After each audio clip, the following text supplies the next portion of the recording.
Avatar 3 fire and toss இந்த படத்தோட கதை என்னென்னு பார்த்தீங்கன்னா, வில்லே வந்து ஆஸ் பீப்புளோட சேர்ந்து ஹீரோ கொல்ல ட்ரை பண்ணுவார். அது மட்டும் இல்லாமல் ஒரு இடத்த கட்டுப்பாடு கொண்டு வந்து மக்களை அடிமையாக்கணும்னு நினைப்பார். இதுலேருந்து போராடி ஹீரோ வந்து ஜெயிக்கிறாரா, எந்த மாதிரி சவால்களை ஏற்கிறாருன்னு சொல்லி மீதி உள்ள கதைங்க. ஆனால் ஹீரோட ஜோடி ஹீரோயின் வந்து மனுஷனுக்கு கரெக்டாக பிடிக்காது. என்னன்னு பார்த்தீங்கன்னா, அது முந்தைய பாட்டு பார்த்தா உங்களுக்கு புரியும்.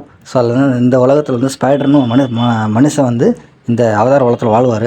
ஸோ அவர் வந்து கொல்ல ட்ரை பண்ணுறக்காண்டி சில விஷயங்கள் பண்ணுவாங்க. கடைசியில் வந்து அவர் கொல்றக்காண்டி சில விஷயங்கள் முடிவு எடுத்திருந்தாலும் அவர் ஹீரோ வந்து ஒரு சீனில் காப்பாற்றப்பட்டனால அது கொல்லக்கூடாது. ஸோ மனுஷங்களும் ஒரு சில பேர் நல்லவங்க இருக்காங்க சொல்லி அவங்க வந்து ஒரு இது பார்ப்பாங்க, சென்டிமெண்ட்டாக ஃபீல் பண்ணுவாங்க. ஸோ அந்த ஒரு சீன் டச்சிங்காக இருக்கும்.